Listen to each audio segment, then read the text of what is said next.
दोस्तों वीडियो को लास्ट तक देखना।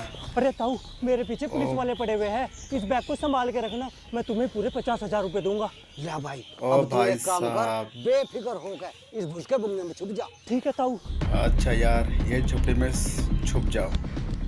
लो भाई। हाँ भाई, इधर को एक लड़का गया भाग के, जिसके हाथ में काले रंग का बैग है। ना बाबूजी, मैंने नहीं देखा। नहीं सोच ले देखा एक बार, भाई। बहुत बड़ा गैंगस्टर है वो। एटीएम फाड़ के भागा है वो। सरकार ने पूरे 5 लाख रुपए का नाम रखा है उसके ऊपर। 5 लाख का इनाम बाबूजी, वो छुप रहा बुंगे में। ओह भाई साहब, 5 लाख सुन के यार देखो बता ही दिया।